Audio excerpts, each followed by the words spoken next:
Hello, my fellow Dragonborns, and welcome back to my channel. I am Arthur, a Skyrim veteran that decided to share some of his original character builds here on YouTube while waiting for the next main Elder Scrolls title. I know it has been a while since my last video, but now that I have more free time in my hands, I found myself returning to Skyrim, and with that I figured why not make a comeback with the most powerful character yet. So, without making you wait a moment longer, I say thank you all for your patience and behold the first character of the year, Mairon, the Death Singer. Mairon was born the younger twin into a nearly ancient family of high elves, one that served mysterious gods beyond the 9 divines. Despite being raised in what could only be described as a cult-like environment, his early life felt normal, privileged even. There was always more than enough food. The finest teachers trained him in archery, swordplay, and every school of magic. And most importantly, he had his older brother. They were close, inseparable. Yet no matter how hard Mairon trained, his brother always seemed to be better, faster, stronger, more gifted in every form of magic. Still, Mairon never resented him. He simply tried harder. Life remained peaceful until the day the twins turned 5. Without warning, their father stopped speaking to Mairon entirely. No anger, no explanation. It was as if Mairon no longer existed. The young elf, already struggling to keep up with his brother's natural talent, blamed himself. He believed he simply wasn't good enough, so he pushed himself harder. When his brother was eating, Mairon was practicing with the bow. When others slept, his face was buried in ancient tomes. Every spare moment was spent training. He was determined to earn his father's respect. His brother noticed, and more than that, he respected it. So much so that on their 6th birthday, he decided to confront their father. He asked him to stop ignoring Mairon. Later that same night, Mairon sat alone in his study, reading by dim candlelight. The door creaked open. His brother stepped inside. Something was wrong. He looked more serious than Mairon had ever seen him. "The gods demand a blood sacrifice," his brother said. Mairon froze. "All the blood of the firstborn son." Silence filled the room. "Father says he is lucky to have twins," his brother continued. "No one remembers who is older, so he can just keep the stronger one and still offer the firstborn." Mairon stared at him, unable to speak. "He already chose you," his brother said. Mairon swallowed hard. "When I asked if there was any way to save you," he paused. Mairon forced himself to answer. "It's you or him." His brother nodded. Then he stepped back and took a battle stance. "I told him you deserve a chance to fight for your life." Mairon's hands trembled as he raised his own stance, mirroring him. "Good luck," his brother said softly. Then the fire came. The duel was over almost as quickly as it began. Against all odds, Mairon won. His brother lay motionless at his feet. For a long moment, Mairon simply stared. He took in every detail. The stillness, the expression, the small blue flowers peeking from his brother's pocket. Then, slowly, Mairon turned and went to find his father. "Which one are you?" the old elf asked without even looking at him.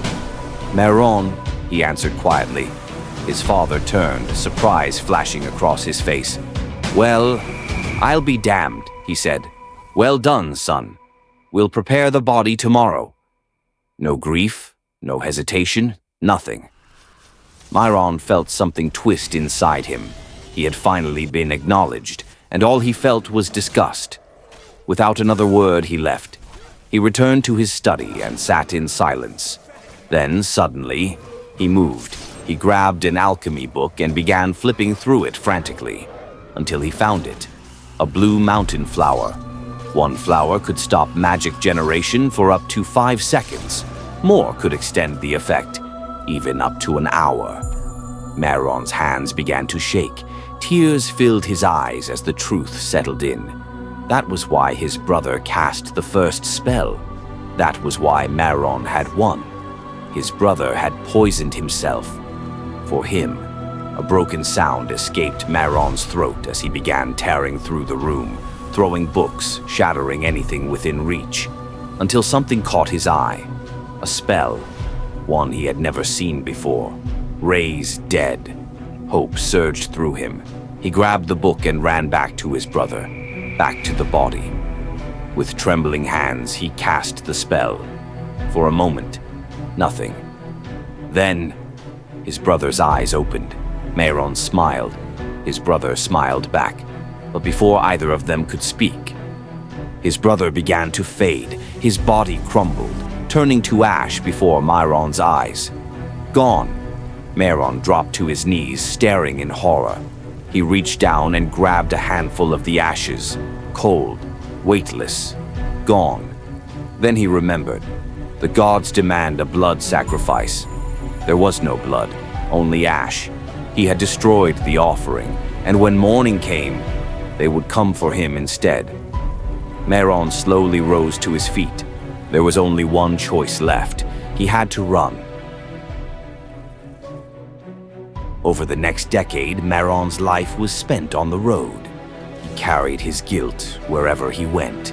And to cope, he trained relentlessly, just as he had in his childhood. As if, somehow, he were still trying to surpass his older brother. But his focus had changed. Most of his efforts were now devoted to something forbidden, something illegal. Necromancy. Every corpse he raised, every spirit he summoned. He searched for something familiar. A glimpse, a trace, anything that reminded him of his brother. And deep down, whether he admitted it or not, he still believed that one day, if his conjuration became powerful enough, he would find a way to bring him back to life. But fate had other plans. Before that day could come, rumors began to spread. Whispers of a figure walking the roads. A mage who spoke to the dead. A man who defied the natural order.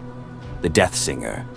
And when he was finally seen raising the dead with his own hands, there was no trial, no mercy, only a sentence.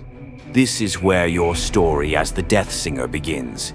Soon as you get out of Helgen, get yourself a follower and make your way to Fort Amol, where you can claim the spellbound bow even on level 1.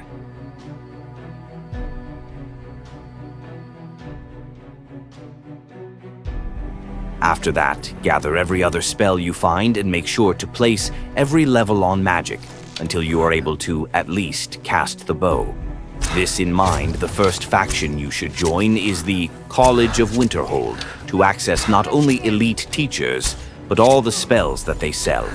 Talking about elite, you'll reach the final form of this build only after level 40, when enemies start to spawn in some locations like Ingvild, wearing Ascendant Necromancer robes. So for that reason, make sure to use Soul Trap on every enemy you face and spend your gold on trainers as often as possible so you will level up quickly. Also remember that the robes are a random drop, so I advise quick save before the boss room, so you can just load the game until the boss is wearing the correct robes.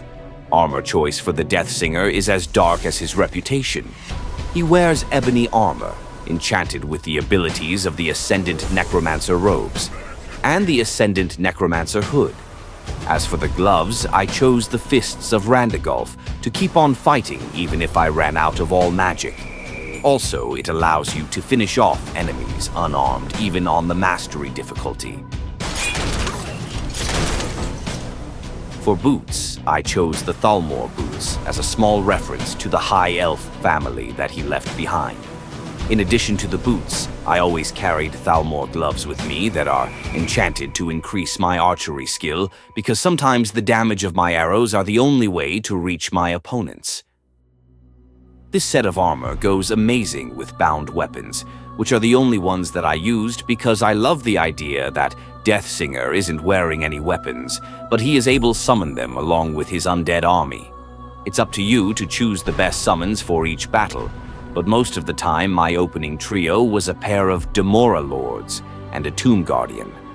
When first of them died, I usually brought in Atranax next. Using many different summons during a fight makes your enemies feel outnumbered, even if in truth, Death Singer is fighting alone. Key to winning every fight is to always make sure that the main attention of your opponents is on your summons while you deal damage and summon more troops from distance.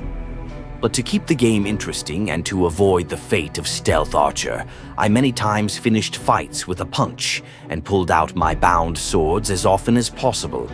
By the time you've reached level 40, you'll want the following perks. First, in Destruction, get Dual Casting, Impact, both prex in Augmented Shock, and then Novice to Adept Destruction. In Illusion, take the right side until you get Quiet Casting to make surprise attacks easier. Like usually, I placed only one perk on Stealth and made sure to get Backstab and Deadly Aim. Because when you can see that you are clearly outnumbered from the beginning, a good opening to a fight is to shoot few of the enemies dead from the shadows and then enter with the Ritual Stone to even the sides. On the archery, take all 5 in Overdraw, and the entire left side all the way up to Bullseye. In one-handed place, 3 perks in Armsman, and 1 perk in Dual Flurry to get Dual Savagery. From the middle, take Fighting Stance, Savage Strike. And finally, in Conjuration first, take Mystic Binding, and after place perks on both the right side all the way up to Master Conjuration, and the most left side all the way up to Twin Souls. If you plan on playing past level 40, then I recommend on getting every perk there is in Conjuration and placing a few on Enchanting too, even if on my playthrough I survived just fine without any perks in Enchanting. And that concludes the character. My goal is to show interesting characters that motivate you to play Skyrim again. Let me know your thoughts about the build and what kind of characters you would like to see in the future. Thanks for watching, and don't forget to like and subscribe so you won't miss any of my future videos. Take care, and I'll see you all in the next story.